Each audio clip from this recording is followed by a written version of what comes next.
ومن أحسن قولا ممن دعا إلى الله وعمل صالحا وقال إنني من المسلمين. السلام عليكم ورحمة الله وبركاته. إن الحمد لله نحمده ونستعينه ونستغفره ونعوذ بالله من شرور أنفسنا ومن سيئات أعمالنا. من يهده الله فلا مضل له ومن يضلل فلا هادي له. وأشهد أن لا إله إلا الله وحده لا شريك له وأشهد أن محمدا عبده ورسوله صلى الله تعالى عليه وعلى آله وصحبه وسلم تسليما كثيرا. أما بعد. সম্মানিত দিনী ভাতৃমণ্ডলী, আল্লাহ রাব্বুল আলামিনের প্রশংসা এবং প্রিয় নবী সাল্লাল্লাহু আলাইহি ওয়াসাল্লামের উপর সালাত ও সালামের পর আজ 13 শাবান 1444 হিজরি মোতাবেক 5 মার্চ 2023 আমাদের ধারাবাহিক আলোচনা ফিকহুত তাহারা, পবিত্রতার মাসাইল, পর্ব নম্বর 13। বিষয়বস্তু গোসলের মাসাইল। গোসলের বিধিবিধান বা মাসলা মাসাইল সম্পর্কে গত সপ্তাহে একটি আলোচনা হয়েছে। বাকি আর একটি আলোচনার প্রয়োজন রয়েছে ইনশাআল্লাহ তাআলা। আজকে এই বিষয়টি সম্পর্কে বিভিন্ন দিকগুলি ইনশাআল্লাহ তাআলা তুলে ধরবো। আল্লাহ রাব্বুল আলামিন তৌফিক দান করেন। প্রথম যে বিষয়টি গোসল সম্পর্কে, তা হচ্ছে সহবাসের পরে যদি মানুষকে ঘুমাতে হয়, সহবাসের পরে যদি ঘুমাতে হয়, তাহলে সুন্নত হচ্ছে বা উত্তম হচ্ছে গোসল করে নেওয়া। গোসল করে নিয়ে ঘুমিয়ে যাবে, এটা হচ্ছে উত্তম।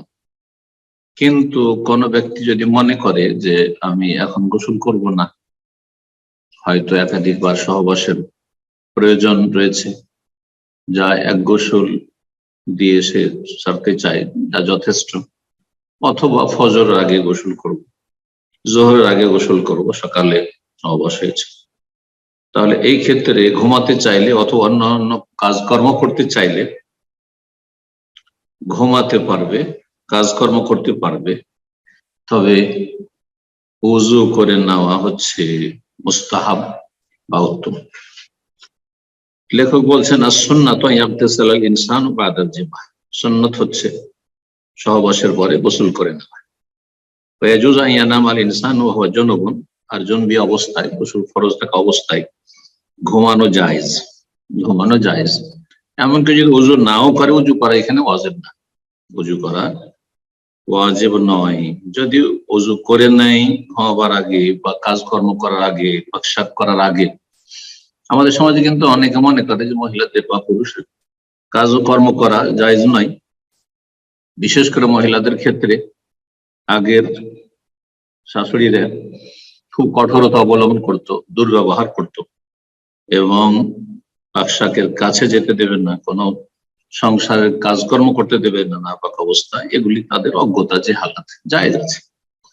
বিনা উযুতেও যদি করে, গোসল তো ফরজ হয়ে আছে, উযুও করেনি, তবুও জায়েজ। তবে উত্তম হচ্ছে যে উযু করে নেওয়া, তারপরে কাজকর্ম করা অথবা ঘুমানো। আর সবচেয়ে ভালো হচ্ছে কেউ যদি মনে করে যে গোসল সেরে নেওয়ার সাথে সাথে, সেটা সবচেয়ে ভালো। ওয়াল আফযালু আল্লা ইয়ানামা ইল্লা বাদা ইয়াগসিলা ফারজাহু ওয়া ইয়াতাওয়াদ্দা, আর উত্তম হচ্ছে যে ঘুমাবার আগে লজ্জাস্থান ধৌত করে নেবে, সহবাস হয়েছে যেহেতু, আর উযু করে নেবে, লজ্জাস্থান ধৌত করে পরিষ্কার করে ওযু করে নেবে। কারণ আয়েশা রাদিয়াল্লাহু তাআলা আনহা বর্ণনা করেছেন, কানা নবী সাল্লাল্লাহু আলাইহি ওয়া সাল্লাম ইযা আরাদা আন ইয়ানামা ওয়া হুয়া জুনুবুন, নবী সাল্লাল্লাহু আলাইহি ওয়াসাল্লাম যখন জুনবি থাকতেন, অর্থাৎ সহবাসের গোসল যখন থাকতো ফরজ, আর চাইতেন যে ঘুমাবো এই অবস্থায়, রাসালা ফারজাহু, লজ্জাস্থান ধৌত করতেন, ওয়া তাওয়াদ্দা লিস-সালাতি, আর উযু করে নিতেন সালাতের মতো উযু, মানে পূর্ণ উযু। উযু একটি শাব্দিক অর্থ বা আবিধানিক অর্থ রয়েছে, সেটা হচ্ছে হাত মুখ ধোয়া। তো এই জন্য তাওয়াদ্দা লিস-সালাহ বলেছেন আয়েশা রাদিয়াল্লাহু তাআলা আনহা, যে পুরো উযু করতেন, যেমন উযু সালাতের জন্য শুরু থেকে শেষ পর্যন্ত করা হয়। মুত্তাফাকুন আলাইহি, বুখারী মুসলিমের হাদিস। আর একটি মাসলা হচ্ছে যে স্বামী স্ত্রী একসাথে গোসল করা জায়েজ, একই পাত্র থেকে পানি নিয়ে গোসল করা জায়েজ। গোসল করার সময় পানি নিঃসন্দেহে সেই পাত্রে ছিটে পড়ছে, তাতে কোনো যায় আসে না। বলছেন ইয়াজুজু লিররাজুলি, পুরুষ ব্যক্তির জন্য জায়েজ আইয়াবতাসিলা মিনাল জানাবাতি মা যাওজাতিহি, স্ত্রীর সাথে গোসল করবে ফরজ গোসল মিন ইনাইন ওয়াহিদ, একই পাত্রে, একই পাত্র থেকে পানি দুইজন দুটো ঘটি দিয়ে উঠাচ্ছে, অথবা একটি ঘটিতে একবার স্বামী নিচ্ছে আর একবার স্ত্রী নিচ্ছে, একসাথে গোসল করা জায়েজ। যেমন একসাথে গোসল করা জায়েজ, এখানে আরেকটি মাসলা বলে দিই যেটি লেখক উল্লেখ করেননি। একজনের অপরজনের পরে গোসল করা জায়েজ, অর্থাৎ বড় বালতিতে পানি ছিল বা মটকাতে পানি ছিল, সেখান থেকে স্ত্রী আগে গোসল করেছে, আর তারপরে অবশিষ্ট পানি থেকে স্বামী গোসল করেছে, অথবা এর বিপরীত স্বামী আগে গোসল করে নিয়েছে, পরে স্ত্রী সেই অবশিষ্ট পানি থেকে গোসল করেছে, পানি দিয়ে গোসল করেছে, জায়েজ। এ সমস্ত ক্ষেত্রে হাদিস রয়েছে, মাইমুনা রাদিয়াল্লাহু তাআলা বর্ণিত হাদিস রয়েছে, ইয়াজুজু লিররাজুলি আন ইয়াগতাসিলা মিনাল জানাবাতি মা যাওজাতিহি মিন ইনাইন ওয়াহিদ, একই পাত্রে স্বামী স্ত্রী একসাথে গোসল করতে পারে। ওয়ালাউ রাআ কুল্লু মিনহুমা আওরাতুল আখার, যদিও তাদের একজন অপরজনের লজ্জা স্থান দেখে, অর্থাৎ স্বামী স্ত্রী লজ্জা স্থান দেখা জায়েজ রয়েছে, গোসল অবস্থাও জায়েজ রয়েছে, বিবস্ত্র রেখে গোসল করা জায়েজ রয়েছে, যদিও শরীরে বস্ত্র রেখে গোসল করা হচ্ছে উত্তম। যদি নির্জনতা থাকে, সেখানে স্বামী স্ত্রী ছাড়া অন্য কারো দৃষ্টি পড়ার আশঙ্কা না থাকে। কারণ আয়েশা রাদিয়াল্লাহু তাআলা আনহা থেকে বর্ণিত হাদিস রয়েছে, তিনি বলছেন, কুনতু আগতাসিলু আনা ওয়ান নবী সাল্লাল্লাহু আলাইহি ওয়াসাল্লাম মিন ইনাইন ওয়াহিদ মিন জানাবাতিন, আমি এবং নবী সাল্লাল্লাহু আলাইহি ওয়াসাল্লাম একই পাত্র হতে পানি নিয়ে গোসল করতাম, মিন জানাবাতিন, ফরজ গোসল। মুত্তাফাকুন আলাইহি, বুখারী মুসলিমের হাদিস। তারপরে আরেকটি মাসলা বলছেন যে কোন ব্যক্তি যদি একাধিকবার সহবাস করতে চায়, অথবা একাধিক স্ত্রী রয়েছে, কয়েকজনের সাথে সহবাস করতে চায়, তাহলে দুই গোসলের মাঝখানে বা দুই সহবাসের মাঝখানে বা দুই স্ত্রীর সাথে সহবাসের, একাধিক স্ত্রীর সাথে সহবাসের মাঝখানে গোসল যদি করে নেয়, তাহলে এটি হচ্ছে সবচেয়ে ভালো উত্তম। অর্থাৎ প্রত্যেকবার সহবাস করলো আর গোসল করে নিল, বা এক স্ত্রীর সাথে সহবাস করলো গোসল করে নিল, আবার আরেক স্ত্রীর সাথে সহবাস করে গোসল করলো, এটি করলে সবচেয়ে ভালো, মুস্তাহাব। যদি তা সম্ভব না হয় অথবা কষ্টকর হয়, নাই করে, কোনো অসুবিধা নেই, উজু করে নেবে, দুই সহবাসের মাঝখানে উজু করে নেবে। এই উজু করাও ফরজ নয়, তবে এই উজু হচ্ছে ভালো, শারীরিক দিক থেকে ভালো, মানসিক দিক থেকে ভালো। জি, আর একজন পুরুষের বা একজন মানুষের, নর হোক নারী হোক, সক্রিয় হওয়ার জন্য, শারীরিক ভাবে আবার পুনরায় সহবাসের জন্য সক্রিয় হওয়ার জন্য এটি উপকারী। যেমন হাদিসে রয়েছে, আনশাতুল আউদ, পুনরায় সহবাসের ক্ষেত্রে সেটি সক্রিয়তা দান করবে। তাই বলছেন লেখক, ইয়াস্তাহিব লিমান জামা আহলাহু, যেই ব্যক্তি নিজ পরিবারের সাথে সহবাস করেছে, স্ত্রীর সাথে সহবাস করেছে, তার জন্য মুস্তাহাব, উত্তম হচ্ছে, এবার সহবাস করেছে, তারপর সুম্মা আরাদা ইয়াউদা, পুনরায় আবার সহবাসে ইচ্ছুক, অথবা আও আরাদা ইয়াতুফালা নিসাহি, একাধিক স্ত্রী রয়েছে, সবার কাছে যেতে চাই, সবার সাথে সহবাস করতে চাই, আইয়াগতাসিলা বাইনাল জামাআইন, তাহলে দুই সহবাসের মাঝখানে গোসল করে নেবে, এটি হচ্ছে মুস্তাহাব। তাহলে ফরজ নয় যে প্রত্যেকবার সহবাস করে গোসল করতে হবে, প্রত্যেক স্ত্রীর সাথে সহবাস করে গোসল করতে হবে, এটা ফরজ নয়, ভালো। সেটা যদি সহজ সাধ্য না হয় বা সম্ভব না হয় বা করলো না, তাওয়াদ্দা, তাহলে কমপক্ষে উজু করে নেবে, এটি অনেকটা মানসিক শারীরিক পবিত্রতা নিয়ে আসবে। উজু করলে মনে হয় যে অনেকটা পবিত্র হয়ে গেছে, এটি পরীক্ষিত বিষয়। এটা একটা দিক। আর আরেকটি দিক হচ্ছে পুনরায় সহবাসের জন্য সেটি সক্রিয়তা লাভ করবে, তার মাধ্যমে সক্রিয়তা লাভ করবে। তারপরে লেখক আলোচনা করেছেন মুস্তাহাব বা সুন্নাত গোসল সম্পর্কে। ফরজ গোসল সম্পর্কে গত সপ্তাহে আলোচনা হয়েছে, কোন কোন ক্ষেত্রে গোসল ফরজ, আর এখন সুন্নাত মুস্তাহাব গোসলগুলি উল্লেখ করেছেন।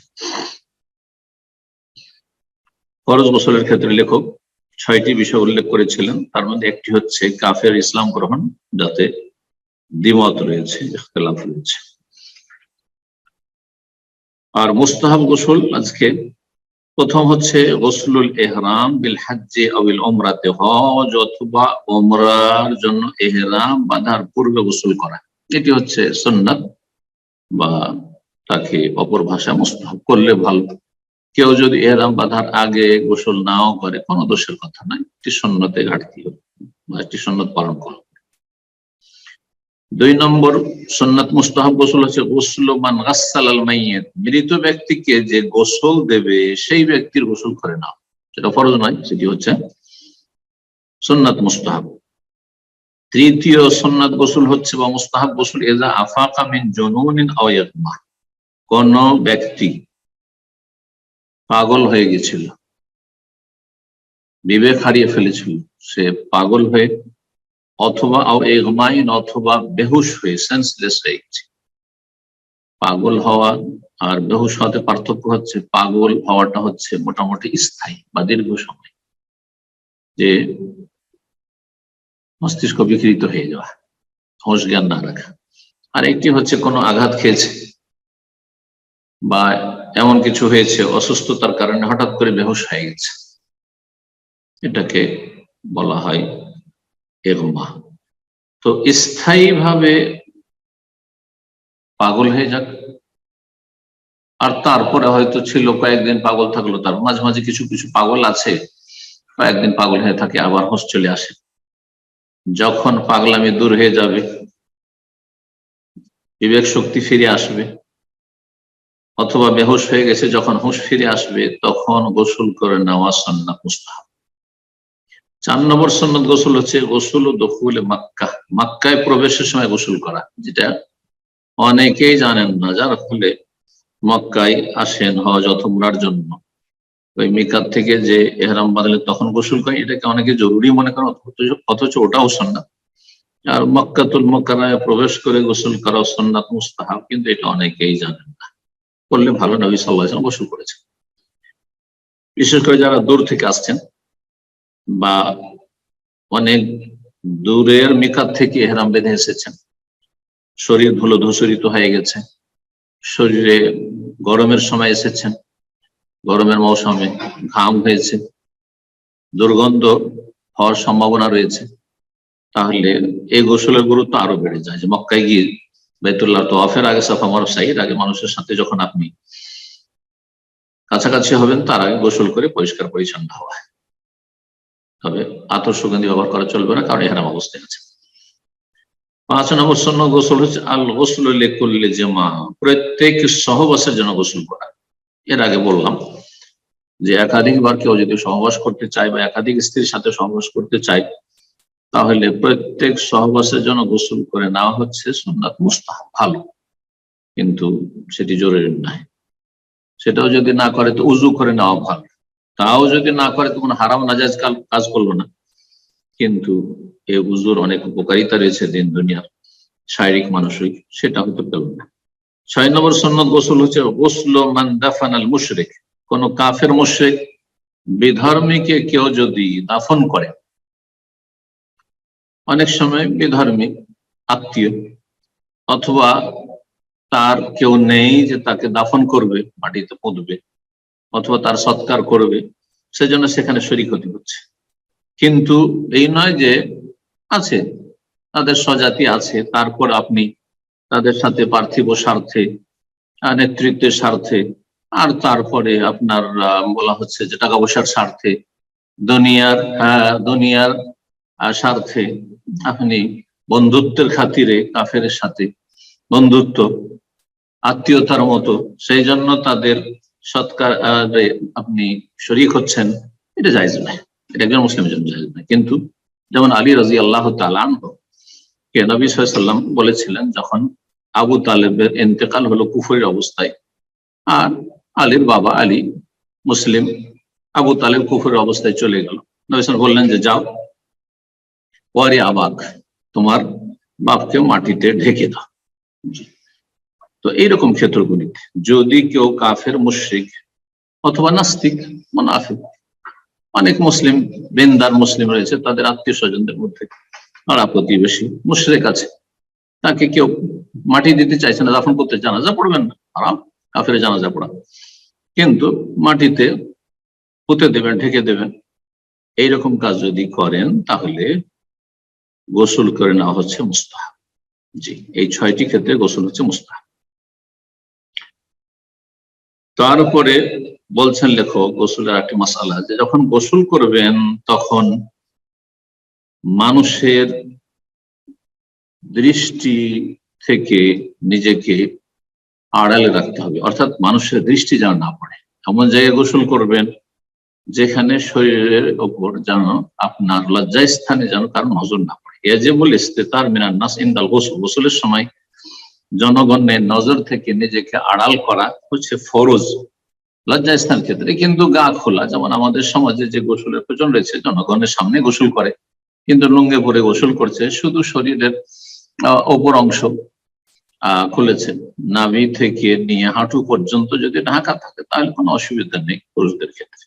মহিলাদের ক্ষেত্রে, মহিলাদের পুরো শরীর যেহেতু আওরত, ঢাকার বস্তু, সুতরাং মহিলারা সর্বাবস্থায় একমাত্র মাহরাম, বিশেষ করে স্বামী আর ছাড়া সবার সামনে চোখ থেকে বেঁচে থাকবে বা নজর থেকে বেঁচে থাকবে গোসলের সময়, যাতে করে এমন কিছু না হয় যেটা হারামের আওতাভুক্ত হয়ে যায়। নির্জনে যদি কেউ গোসল করে জাযালাহু তা'আররি, তাহলে বিবস্ত্র হওয়া যায়, তাহলে শরীরে কাপড় না রেখে উলঙ্গ হয়ে গোসল করা জায়েজ। ওয়ালাকিন্না তাসাত্তুর আফদাল, তবে শরীর ঢেকে রাখা গোসল অবস্থায় হচ্ছে উত্তম। ওয়ালাউ কানা ওয়াহদা, যদিও আপনি একাকী হন না, একাই আছেন বাথরুমে, কেউ নেই, এটি উত্তম। ফাল্লাহু আহাক্কু আন ইউস্তাহিয়া মিনহু মিনান নাস, কারণ হাদিসে রয়েছে যে মানুষের চাইতে বেশি আল্লাহ অধিকার রাখেন যে তাকে লজ্জা করবে। সুতরাং সবসময় শরীরকে ঢেকে রাখা, লজ্জাস্থানকে ঢেকে রাখার চেষ্টা করবে, এটি হচ্ছে উত্তম, যদিও নির্জনে থাক না কেন। একমাত্র জরুরি অবস্থায়, জনশৌচ কার্য সম্পাদনের সময়, সহবাসের সময় ইত্যাদি ইত্যাদি। বলছেন তারপরে ইউজজিউল গোসলু মাররাতান লিমান জা মাররাতাইনি আও আকসার লিজাওজাতিন আও আকসার, একটি গোসল যথেষ্ট যদি কোনো ব্যক্তি 2 বার সহবাস করে অথবা ততোধিক, তার বেশি সহবাস করে, এক স্ত্রীর সাথে অথবা একাধিক সহবাস করে, কয়েকবার সহবাস করেছে, আর সলাতের, ফরজ সলাতের ওয়াক্ত হয়নি, তাহলে একটি গোসল যথেষ্ট। কিন্তু ফরজ সলাতের সময় হওয়ার আগে বা সময় হলেই গোসল করা ফরজ, কারণ তার উপর সালাত ফরজ। আনাস রাদিয়াল্লাহু তাআলা আনহু থেকে বর্ণিত, নবী সাল্লাল্লাহু আলাইহি ওয়াসাল্লাম সম্পর্কে, আন্নান নবী সাল্লাল্লাহু আলাইহি ওয়াসাল্লাম কানা ইয়াতুফু আলা নিসাইহি বিগুসলিন ওয়াহিদ, নবী সাল্লাল্লাহু আলাইহি ওয়াসাল্লাম তার বিবিদের সবার কাছে যেতেন, বিগুসলিন, একই গোসলে এক রাতে 9 জন স্ত্রীর সাথে সহবাস করতেন। মুত্তাফাক আলাইহি, বুখারী মুসলিম হাদিস, সহিহ বুখারীতে 268 নম্বর, সহিহ মুসলিমে 309 নম্বর হাদিস।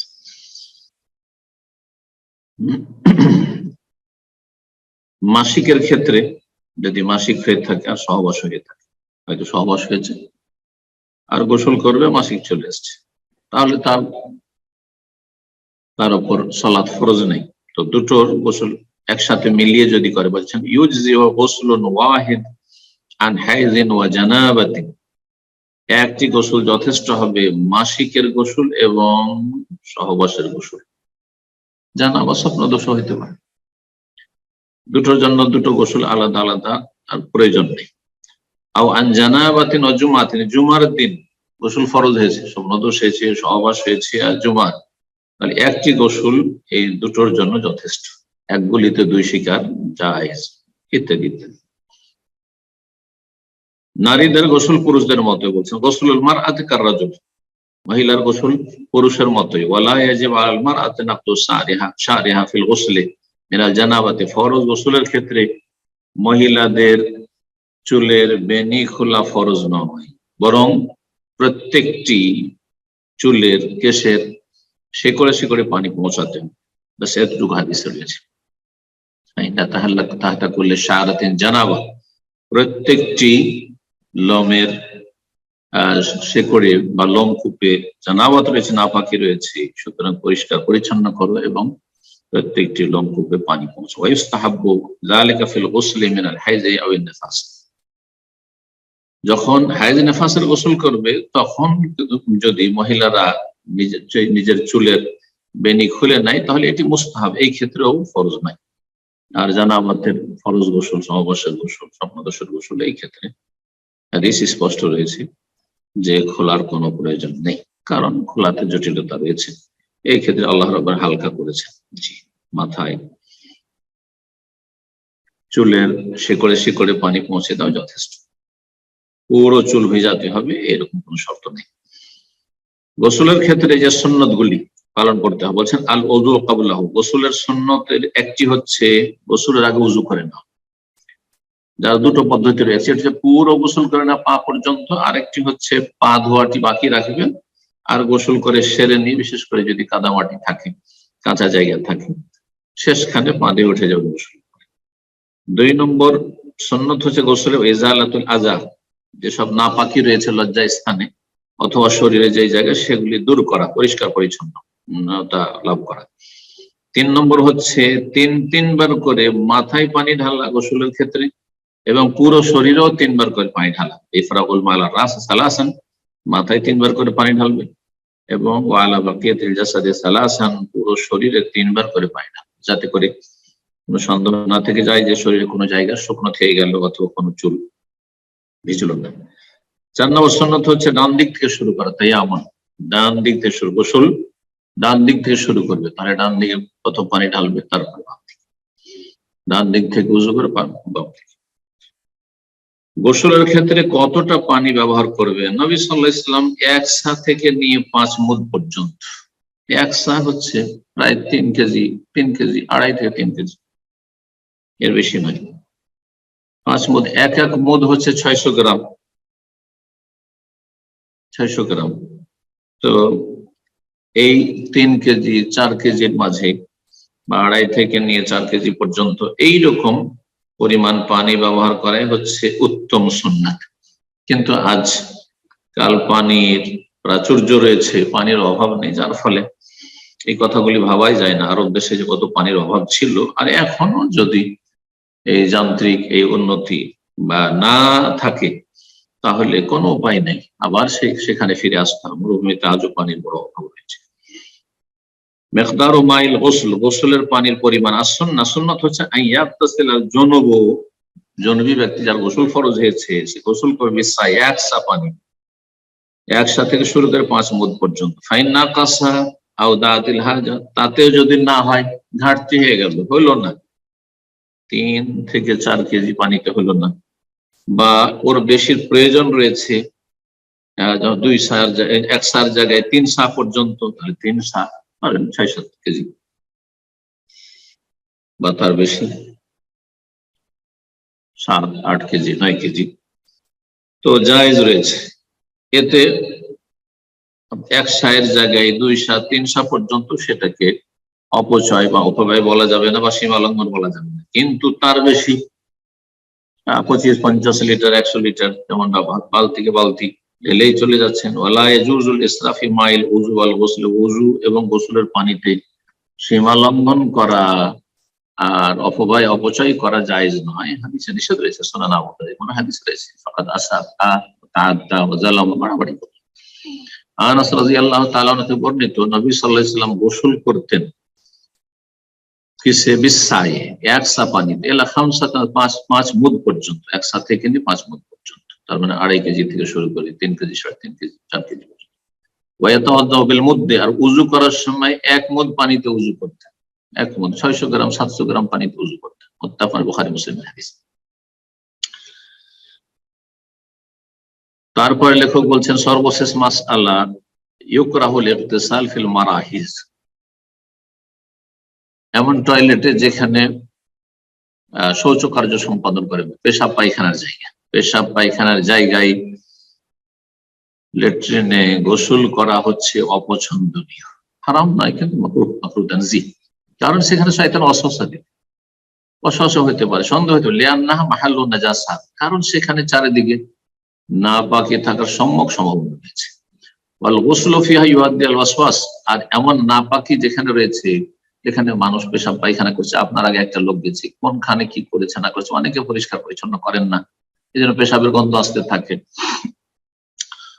তো এই এমন জায়গায় গোসল করলে সেটা ওয়াসওয়াসা পর্যন্ত পৌঁছে দেবে, আপনার মধ্যে শয়তান ওয়াসওয়াসা দেওয়ার সুযোগ পেয়ে যাবে। ওয়ালা ইয়াবুলু ফি মাকানিন সুম্মা ইয়াগতাসিলু ফীহি, আর আরেকটি মাসআলা হচ্ছে এমন জায়গায় গোসল করবেন না যেখানে আপনি পেশাব করলেন, পেশাব করে সেখানে গোসল করা শুরু করলেন, কারণ তাতে আপনার শরীরে সেই পেশাবগুলি ছিটে আসতে পারে, যখন শরীরে পানি ঢালছেন সেই নাপাকিগুলি ছিটে আসতে পারে।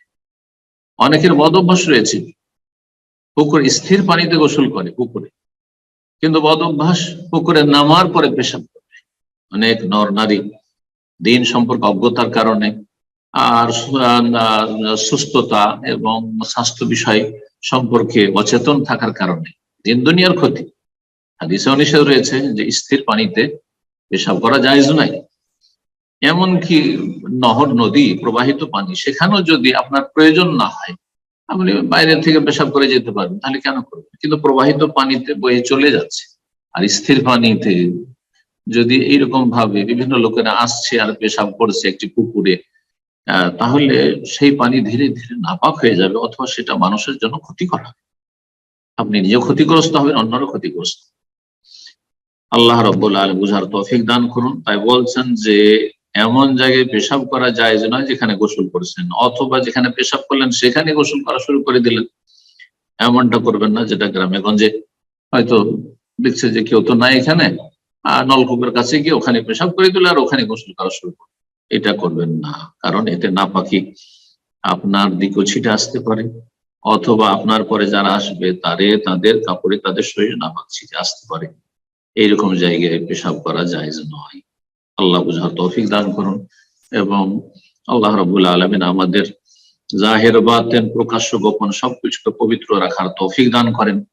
অন্তরের পবিত্রতা হচ্ছে সবচেয়ে বড় পবিত্রতা, শিরক কুফরি এবং মুনাফিকি আর পাপাচার থেকে, কুপ্রবৃত্তির অনুসরণ থেকে, শাহওয়াত এবং শুবহাতের রোগ থেকে, আর শরীরকে সুস্থ রাখার জন্য এবং ঈমানকে সতেজ রাখার জন্য, ইবাদত বান্দেগী সম্পাদনের জন্য বাহ্যিক যে তাহারা পবিত্রতা, ওযু, গোসল, তায়াম্মুম ইত্যাদি, আল্লাহ রাব্বুল আলামিন এগুলি সুন্দরভাবে আমাদের জানার এবং পালনের তৌফিক দান করুন। ওয়া সাল্লাল্লাহু সাল্লাম আলা নবিয়িনা মুহাম্মদ ওয়া আলা আলিহি ওয়া সাহবিহি আজমাইন।